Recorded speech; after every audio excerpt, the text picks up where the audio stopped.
and welcome. Tonight, violence breaks out at INEC office in Port Harcourt, the River State capital, as members of the People's Democratic Party and All Progressives Congress clash over inspection of election materials. Leaders of the Labour Party say they have uncovered another plot by some persons to destabilise the party because of its rising profile and acceptability by Nigerians. Mixed reactions continue to trail recently concluded general elections as civil society organisations remain divided over conduct of the polls. On business news tonight, oil prices on track for biggest gain in nearly 1 year after OPEC's surprise output cut.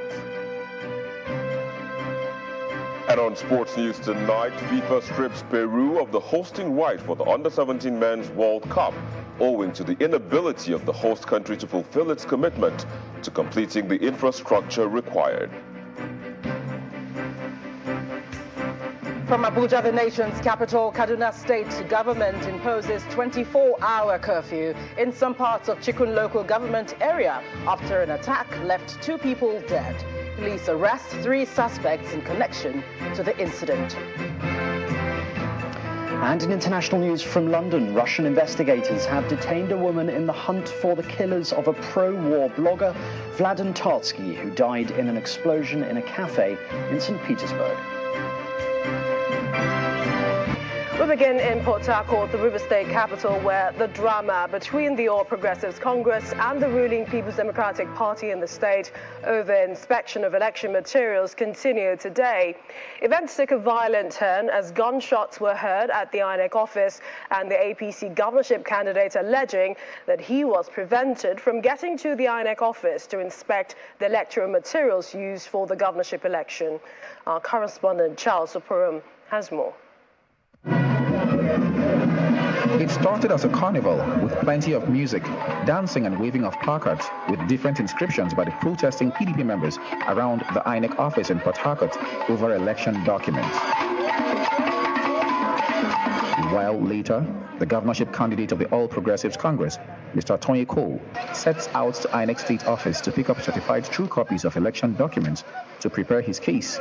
And then this happens under GRA flyover, about 500 meters away from INEC State head office.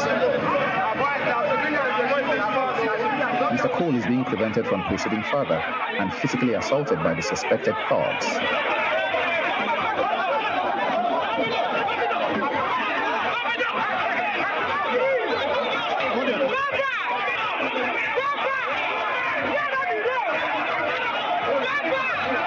Some of his vehicles are smashed and his entourage beats a hasty retreat to the APC secretariat to avoid further escalation. The first thing was that they began to assault me. They came out, a woman grabbed my shirt, then they began to pull me from the back, started throwing, first they were using water and all of that, then they began to throw food, and the next minute they started throwing stones. Next thing after that, we started hearing gunshots. It took my security people to forcefully evict me.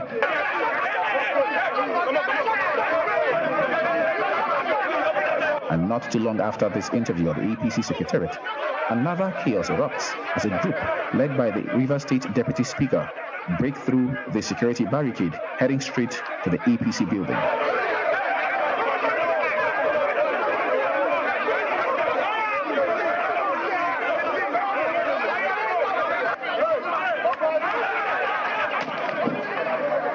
They attack the building, destroy the flagpoles, and burn the flags. So far, security personnel have taken over the APC office. However, there is still tension in the air, and it remains to be seen what happens next in the coming days in Rivers State. Charles Oporum, Channels Television News, Port Harcourt.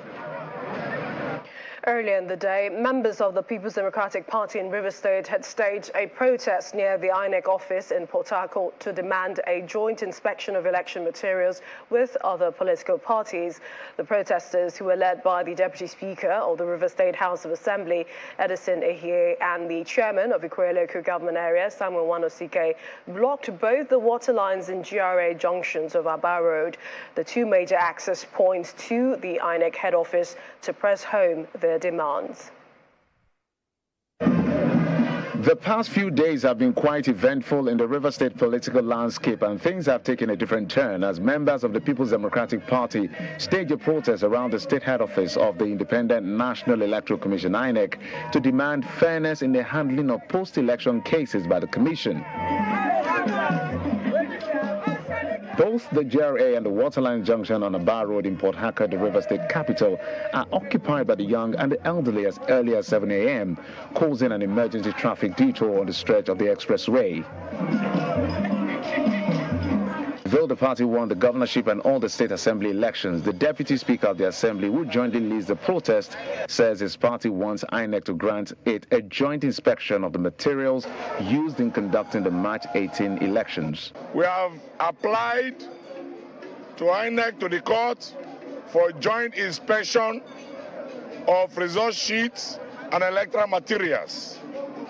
So we have come physically to register our protest and our presence, that INEC cannot allow any of the political parties to inspect materials without the order.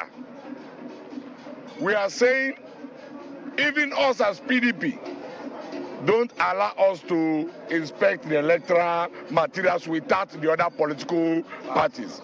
They believe that their demand, which is ahead of the expected visit by the All Progressives Congress governorship candidate Mr. Tony Cole to the INEC office, will engender transparency. Is that a man that is coming to Equity must come with a clean hands. We don't want them to smuggle in fake results written by policemen. You are aware that a few nights ago, their operations were busted, and they are left with no option than to bury their face in shame.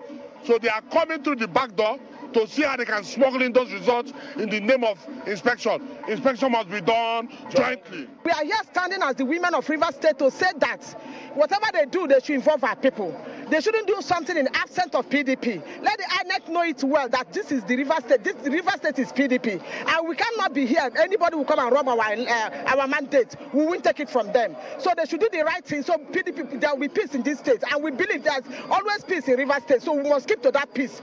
Apart from the demand for a joint inspection of election materials, some inscriptions on the placards displayed during the protest also request INEC to make available the certified true copies of the results as the process heads to the courts.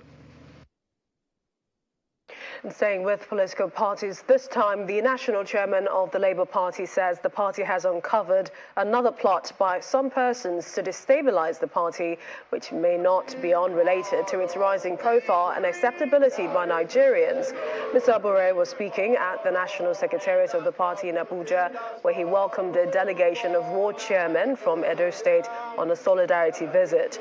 The ward chairman had visited Mr. Abure to show support for the national chairman following a report last week that he had been suspended from the party by his ward in Edo State. I foresee that they are being sent and sponsored by opposition political parties. And I don't want to mention the names of those parties here, who are afraid of the fortune, of the strength of the Labour Party. The Labour Party have become a very big movement and one family. Yes. That it will be difficult for any person to infiltrate. Yes.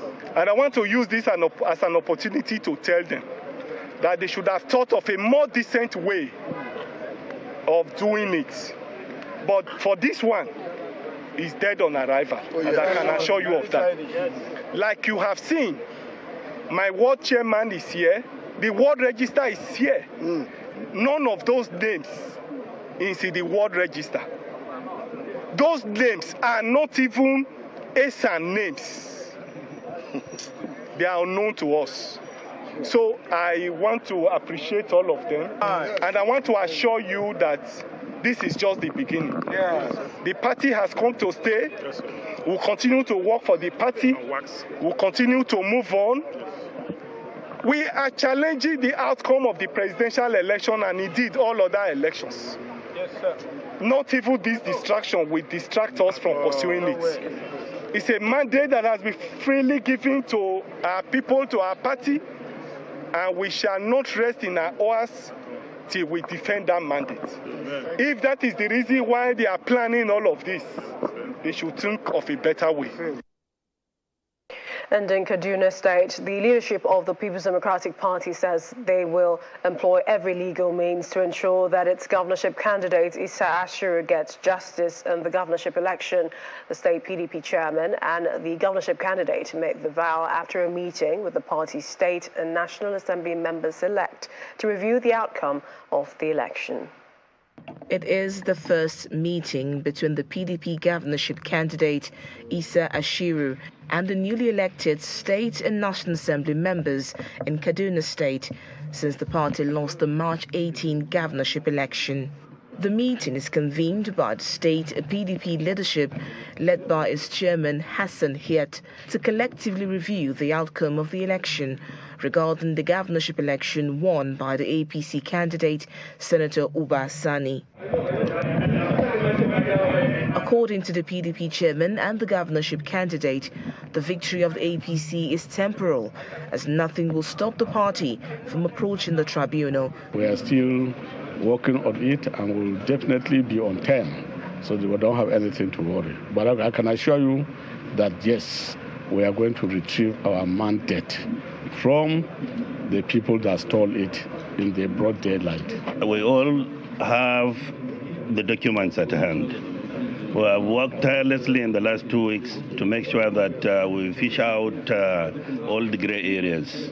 We have concluded that yesterday, and we are preparing to file our papers at the tribunal. So we are confident. The PDP leaders also believe they have enough evidence to approach the tribunal. This mandate is going to be gotten back through due process, because we are people who believe in the system and we believe in due process, and we know that this mandate will be reclaimed by the grace of God. We give every support he deserved,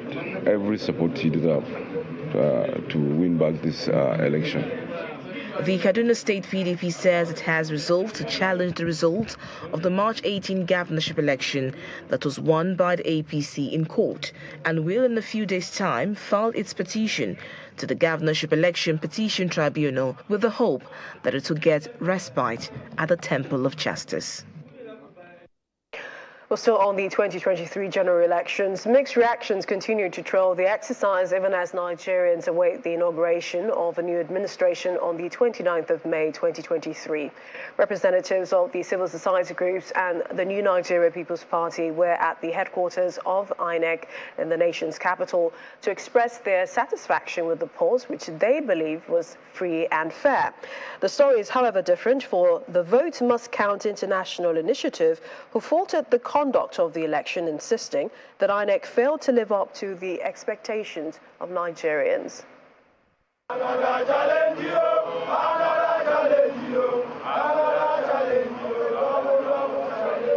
Singing songs of solidarity, the Natives, a civil society group, stormed the headquarters of the Independent National Electoral Commission to register their position on the 2023 general elections.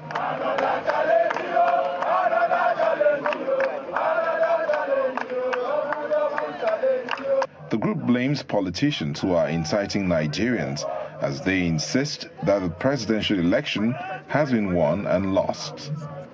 Election is not spare part business. Therefore, people went out to vote and people won. Some people have been going around the country inciting, calling for a taboo, which they call interim national government. That will never happen, not in Nigeria, not in any African country that we support. In tow are members of the New Nigeria People's Party, marching almost quietly to also register their presence at INEC with a solidarity message. After the review of the beavers, the vote cards that are uploaded in the system, not overvoting or whatever vote manipulated by the site, whatever that is in your system, in your server, that is accredited to all the candidates whoever that is a winner, we are contented. We'll be contented with it. President anymore. However, the Votes Must Count International Initiative believes the 2023 general elections are flawed and should be challenged in court. In a very responsible nation where the rule of law and the influence of good governance is provided, it will be noticeable that after a free, fair, and acceptable elections were conducted with results announced, one could see his countrymen jubilating. But in this instance, we have not seen this. It means that there's something wrong with the result released by INEC. Varied reactions continue to trail the conduct of the general elections. While there have been calls to maintain the peace and unity of the country, the election tribunals have begun to receive petitions from those who feel they have been shortchanged. In part two, after the break, Lagos High Court asked suspended Assistant Superintendent of Police Drambi Vandi to open his defense in the case of the killing of Lagos-based lawyer Omobolani Rahim after dismissing his no-case submission. That's in a moment. Do stay with us.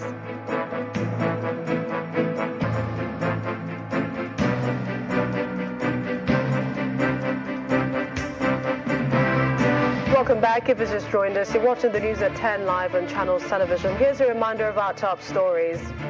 Violence breaks out at INEC office in Port Harcourt, the River State capital, as members of the People's Democratic Party and All Progressives Congress clash over inspection of election materials. Leaders of Labour Party say they have uncovered another plot by some persons to destabilise the party because of its rising profile and acceptability by Nigerians. Mixed reactions continue to trail the recently concluded general elections as civil society organisations remain divided over the conduct of the polls. And Russian investigators detain a woman in the hunt for the killers of a pro-war blogger, Vladlen Tatarsky, who died in an explosion in St. Petersburg.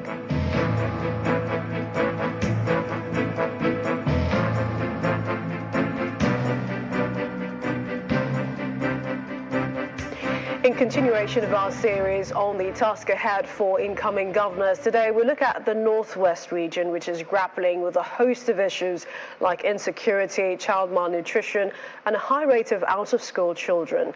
Now that the governorship and state assembly elections are over, the daunting task of tackling these challenges with policies aimed at bringing positive change to the region arises.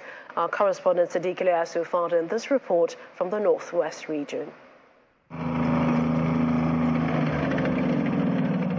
Insecurity, education, and child malnutrition are among the major challenges plaguing the Northwest region.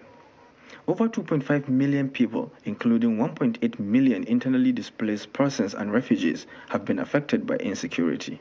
The region also has the highest rate of out-of-school children, with about 5.6 million. Additionally, the percentage of malnourished children under the age of 5 is around 18.7%, significantly higher than the national average of 13.9% for Nigeria. 1, 2, 3. The governorship election results of 6 out of 7 states in the region have been announced. Kebbi State results have been declared inconclusive. The task now for the governors in the region is to face these challenges, particularly the issue of education, which cuts across the region. According to UNICEF, 5 out of every 10 children in Jigawa State are stunted because of malnutrition. One of the major challenges in health sector in the state is malnutrition. A lot of children are suffering on malnutrition basis, and also when you talk about their maternal mortality. So we think and we hope the next incoming administration will look over into the issue of malnutrition and issue of maternal mortality and child mortality as well. Governor-elect, in an exclusive interview with Channels Television, has vowed to face the challenge squarely in the next administration. As once the mothers are economically empowered, then they will be able to help reduce the poverty from the children. Now, and also the issue of we have issue of malnutrition that also has to do with the poverty, and I think we have done a lot on that. The recent survey by UNICEF has shown that Jigawa State has done a lot of investment in terms of that, and we are going to upscale that. Once that is done, we'll definitely be able to reduce the poverty in children also. In Kano State, there is high rate of out-of-school children. Over 1 million children roam the streets. majority of the children are not going to school. The numbers are too much, to the extent that we have communities that almost all or 99% of the children, most especially the girl child, are not attending school. So this is really a problem as far as Kano State is concerned. The next administration is promising free education to encourage enrollment. We shall continue with its laudable policies of good qualitative education, empowerment programs, policies and programs that promote skills acquisition and entrepreneurship. Residents of Zamfara, Kaduna, Katsina, and Sokoto lament the insecurity being faced and appeal to the government for measures to curb this menace. The focus, number one, should be the issue of security and ensuring that some of the security challenges being faced in the state, particularly in the eastern part of the state, are resolved by whatever means possible. The challenges facing the northwest region of Nigeria are enormous, but with the right policies and a commitment to change, the people are hopeful that there will be positive changes. Sadiq Ilyasu, Channels Television News. And to legal matters, the Lagos High Court sitting at the Tafawa Balewa Square, Lagos Island, has dismissed a no-case submission filed by the suspended Assistant Superintendent of Police ASP Durambi Vandi, who allegedly killed a Lagos-based lawyer, Omobolani Rahim, on December 25, 2022. Justice Ibironke Harrison ordered the defendant to open his defense as a prima facie case has been made against him. The court also held that the prosecution led by the Attorney General of Lagos, Senior Advocate of Nigeria, Moyosoro Onigbanjo, had established sufficient oral and documentary evidence linking the defendant to the crime, which required explanations from him. The case has been adjourned till May 16 for the defendant to open his defense.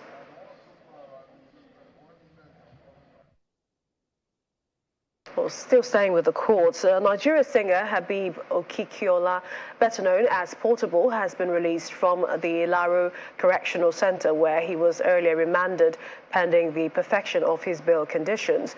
Portable, who was accused of resisting arrest and injuring a police officer, landed in police custody last Friday and was subsequently arraigned in court today.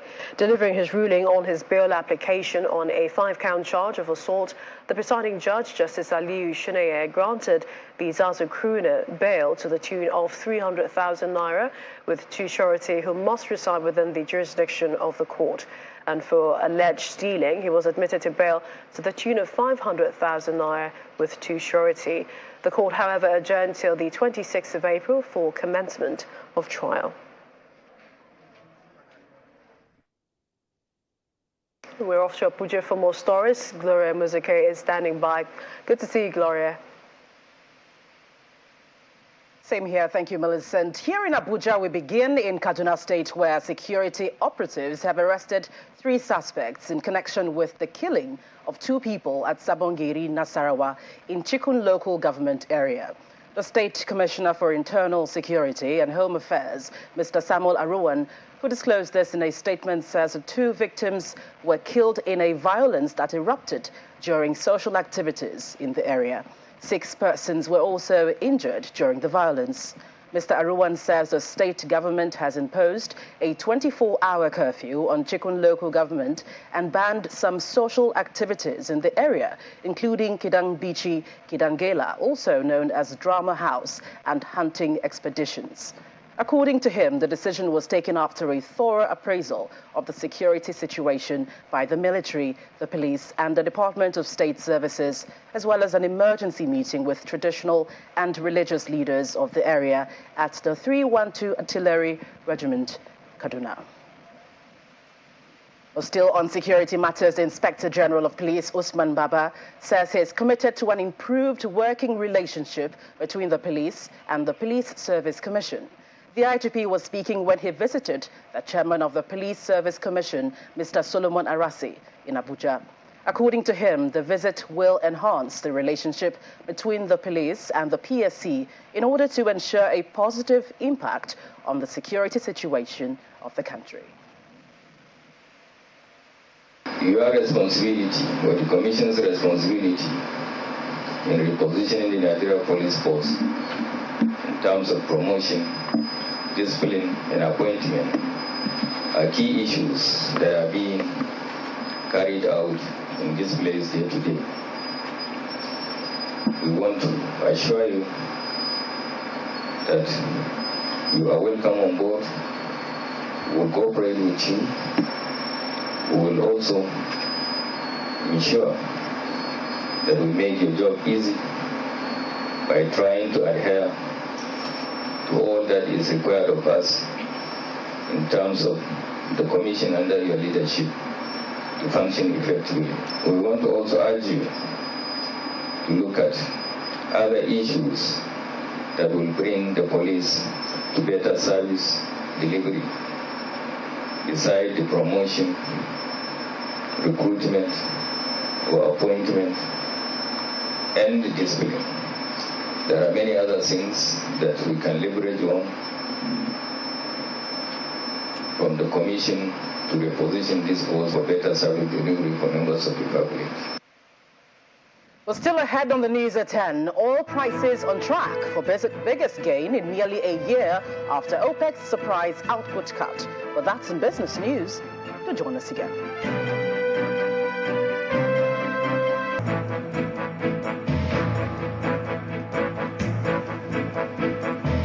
Welcome back. You're still watching the news at 10, coming to you live on Channels Television.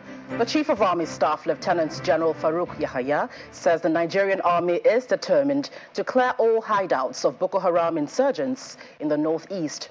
He stated this at the second quarter of the Chief of Army Staff conference in Abuja. Lieutenant General Yahaya called on personnel of the Nigerian Army to maintain the tempo as he assured Nigerians of their safety. Nigerian Army troops deployed for Operation Hadarendaji and for its sanity have projected forces and intensified offensives to clear bandits' enclaves. This operation have destroyed criminal hideouts, neutralized several bandits, and subjected the remaining elements to situations where they are mostly either targeting civilians or they are on their own. We must therefore maintain the tempo and leave no stone unturned to sustain these commendable efforts. The peaceful conduct of general elections across the country, including in the southeast, despite the sense of insecurity created by criminal elements in the region, is a testament to our resolve to ensure security in the entire nation. Our additional efforts through Joint Task Force Operation Udoka paid off in the southeast, thus ensuring successful election in the region as well. Even though long before the actual election, IPOP and ESN and their supporters have threatened that there would be no elections in the zone. Let me state here that elections or no elections, neither IPOP, ESN, nor any other groups or individuals should threaten the integrity of this nation as enshrined in the Constitution of the Federal Republic of Nigeria. Well, that's it from the nation's capital. It's back to you, Millicent. Thank you, Gloria. And away from security, there's a call for every player in the Nigerian media space to play according to the rules of the game. Well, that was the central theme during an event in Lagos, which signaled the launch of the Nigerian Media Complaints Commission. The commission, which has its members from both the traditional and new media, also has on board members from the civil society organization and the academia. Our correspondent Timothy Crown Adirigbe has more. At a time like this, when concerns are rife in many quarters over alleged gagging of the media in Nigeria, media practitioners taking up the job of supervising compliance with professional ethics may just be coming at a nick of time. Practitioners and authorities in the media sphere in Nigeria are coming together to launch the Nigeria Media Complaints Commission. There should be some checks on his powers. The 9-man commission is to, among other things, ensure the regulations of the full facet of the realm is done by those who have significant knowledge and understanding of media operation. It also aims to serve as an independent forum for resolving complaints about the press, timely and fairly. Even though this is not an occasion for me to narrate the history of how we got here, I think a bit of background would help. All Nigerian governments, whether they are colonial, military, or civilian, have made and continue to make some effort to control the media, sometimes by stealth, sometimes openly. The Ombudsman, as it is also called, takes as members from both the academia and the media industry. Veteran broadcaster and author. Chairman of the team, Mr. Emeka Izeze, makes a commitment of serving in the interest of both the media and its public. The excuse government has always given in the past is that the media is operating illegally and they're doing things contrary to the law. Our argument in the past has always been that there are more than enough laws to try erring journalists. So if you publish libel, there is a libel law already existing. So you can be taken to court for that. But the government always they keep seeking for new ways to control the media, to control what is published, what is broadcast, what is sent out. This is to take the initiative ourselves to say before the government will even come, we would have done all the clearance work. There's an intervention by our leading Nigerian journalist, Mr. Sam Amuka, who tasked the committee on the need to consider all sides, but in all, protect the freedom of the press.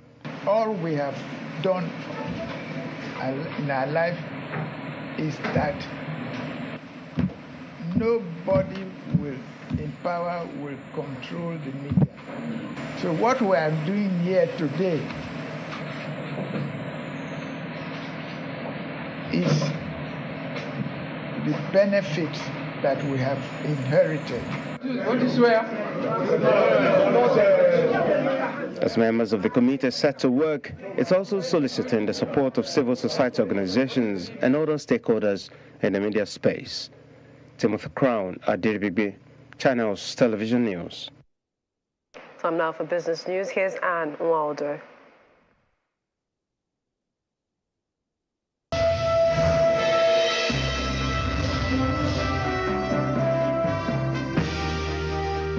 Thank you, Millicent. Hello and welcome to Business News. Let's begin with oil prices. They're on track now for biggest gains in nearly 1 year after OPEC Plus announced it was slashing output by 1.16 million barrels per day.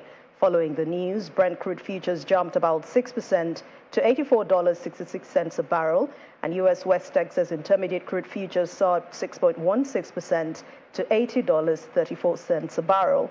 Well, according to OPEC Plus, the voluntary cuts will start from May to end 2023, saying that it was a precautionary measure aimed at stabilizing the oil market. And this move is coming on the back of Russia's decision to trim oil production by 500,000 barrels per day until the end of this year. Meanwhile, analysts say that OPEC Plus's plan for the further production cuts may push oil prices towards the $100 mark again. Nigeria's external reserves have fallen by $1.46 billion between the month of January and March, and that's according to figures obtained from the Central Bank of Nigeria. Data coming from the CBN's report on movement of external reserves show that the reserves, which stood at $36.99 billion as at the end of January this year, fell to $35.53 billion as of end of March 2023. At the last Monetary Policy Committee meeting in Abuja in March, the governor attributed the decline in the external reserves to the fall in crude oil prices. We check out the headline Purchasing Managers Index. It has fallen sharply to 42.3 in the month of March from 44.7 in February, moving further below the 50-point mark and signaling a sharper deterioration in business conditions in the country's private sector. Output and new orders fell more quickly than in February, while input costs and output prices continued to rise sharply. Meanwhile, the cash crisis has continued to have a severe impact on business conditions in the private sector in the month of March. Reports from companies show that customers were unable to commit to spending given cash shortages, leading to a significant decline in new business. In addition to this, companies reduced staffing levels slightly for the second consecutive month. The purchasing activity was also scaled back, falling at the fastest pace since May 2020, and in turn, inventory holdings also decreased. Inflationary pressures also eased in March. Meanwhile, suppliers' delivery times shortened, and that's after having lengthened in the month of February. Let's check out the equities market now. We kicked off the first trading day in the week and the month of April on a negative note. Laddie Williams has the details.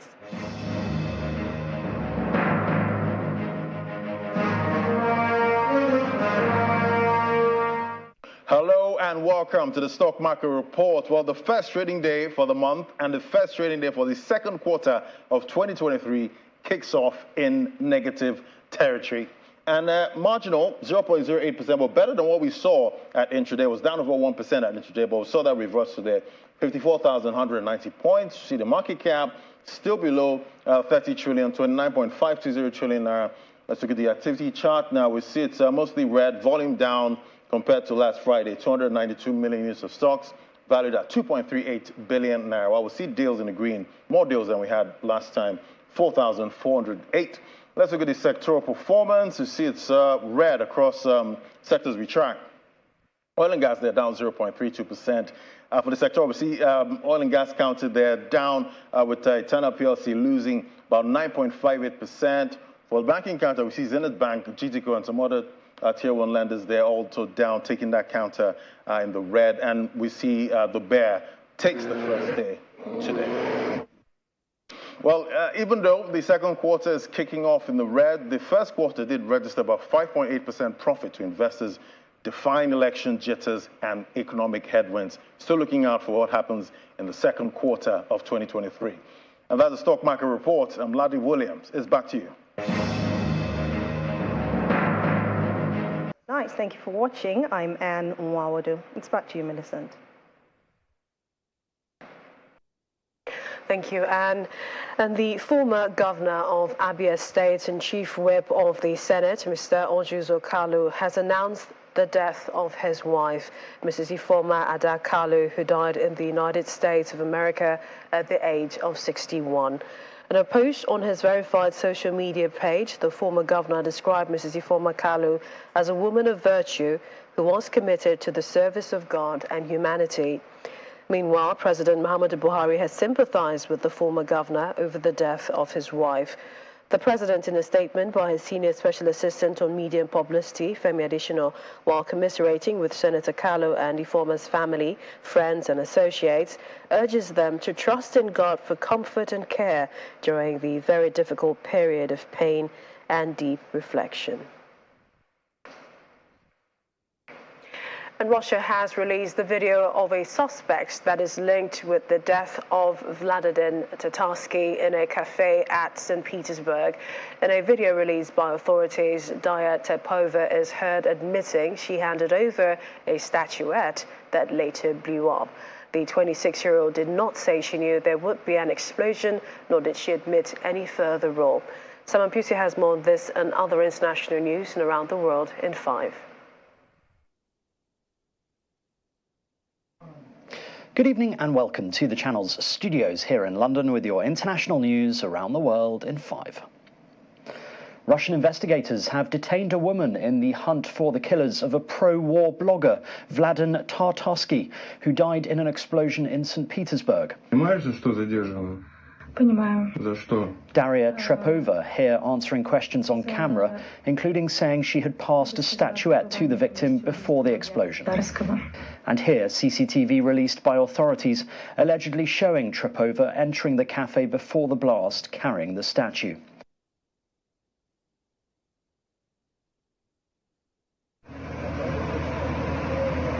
Here the scene of the aftermath of the blast at the cafe. The windows blown out, and inside chairs and glass scattered around the room.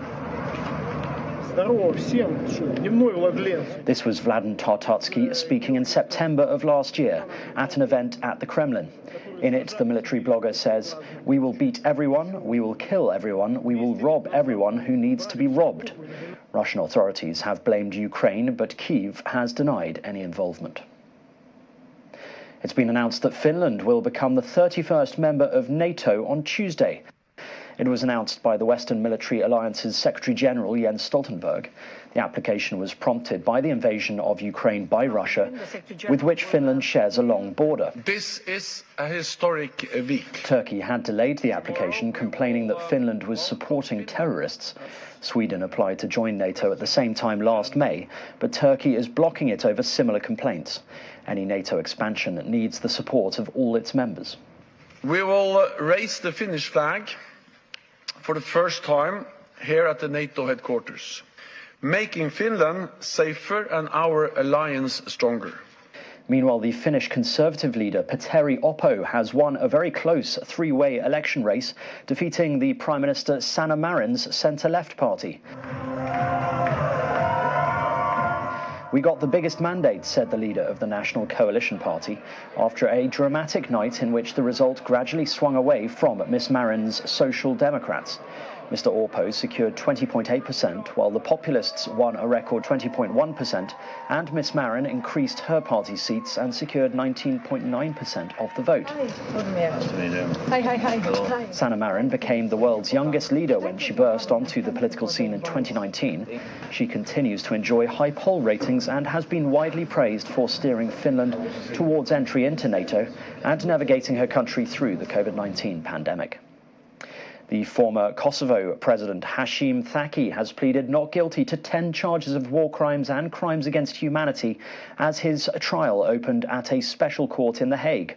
Be seated. Allegations of persecution, murder, torture and forced disappearance of people stem from the 1998 to 1999 insurgency that eventually brought independence from Serbia and made him a hero among many compatriots. Thaki and 3 co-defendants all pleaded not guilty shortly after hearings got underway. Supporters of the former president took part in a protest as the trial began in The Hague. The East African bloc, IGAD, has praised Kenyan President William Ruto and opposition leader Raila Odinga for agreeing to hold talks aimed at ending 2 weeks of protests about the cost of living and electoral reforms. On Sunday, Odinga said that his coalition party had called off its protests planned for Monday in response to what he called an olive branch from President Ruto. The cancelled opposition demonstrations would have been the latest in a series of protests held on Mondays and Thursdays. And scientists have broken the world record for the deepest fish ever caught, as well as the deepest fish ever filmed on camera. A juvenile snailfish, part of the Liparidae family, was filmed in August 2022 at a depth of 8,336 metres, beating the previous record in the Mariana Trench by 158 metres. The research expedition by the University of Western Australia and the Tokyo University of Marine Science and Technology was part of a 10-year study on the deepest fish in the world. They've speciated into every corner of the globe and they've overtaken all the deep sea fish. So these ones that you see in the video are 1,000 metres deeper than what you would normally think of as being a deep sea fish. And that's your international news around the world in 5. Now back to the channel's studios in Lagos. Thank you, Simon. And taking over from where he left off in Africa, the president of the Republic of Rwanda, Paul Kagame, is asking the country's citizens to always stand united and stay focused, even as the country looks inwards to finding solutions to its needs. Mr. Kagame was speaking at a Congress for the Rwanda Patriotic Front in Kigali. He also paid tribute to those who lost their lives and the genocide of 1994. We have to be accountable. Accountable to each other, accountable to others. Others even beyond our own selves as Rwanda, meaning accountable to others outside of our borders, because at the end of the day, there is a way we affect them and the way they affect us. But we have had our ways always to look up to each other and look each other in the eyes and find a solution to our problems.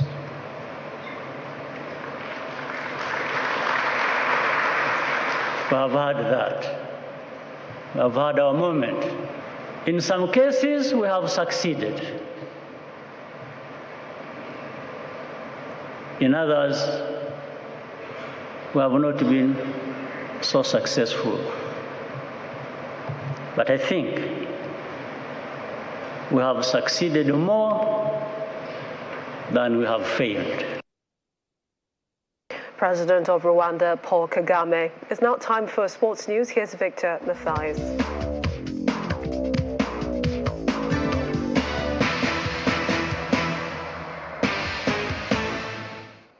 That's right, Millicent. Welcome to Sports News. Now, barely a week, the World Football Governing Body FIFA stripped Indonesia of the hosting rights for the Under-20 World Cup. FIFA earlier today stripped Peru of the hosting rights for the Under-17 FIFA Men's World Cup. FIFA says the decision was reached given the inability of the host country to fulfill its commitment to completing the infrastructure required.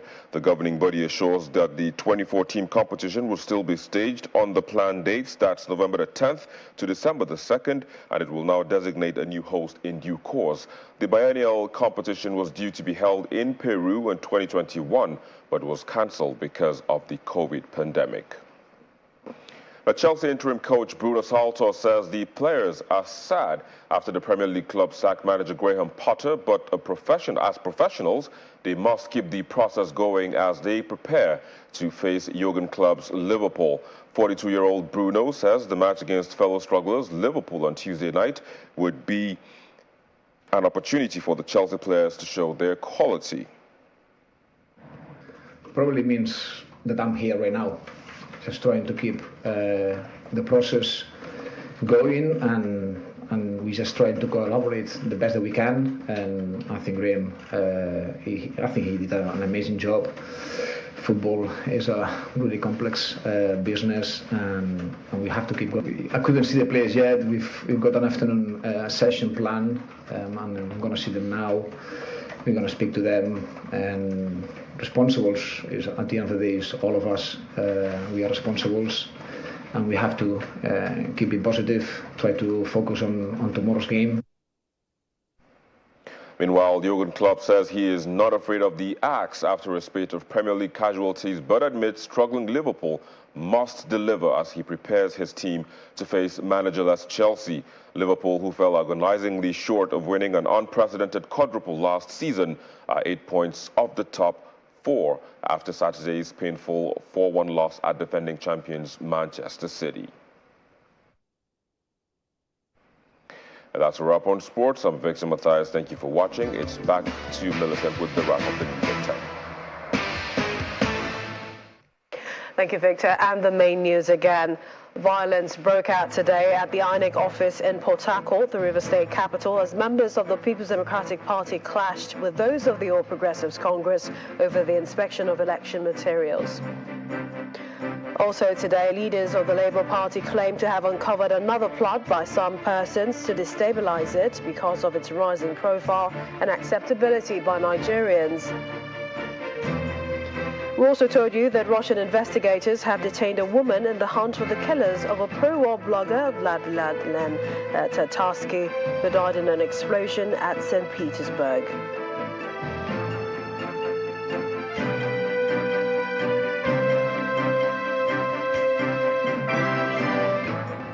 And that's the news at 10 tonight. Thank you for watching. I'm Millicent Walker. Have a good night. Stay safe.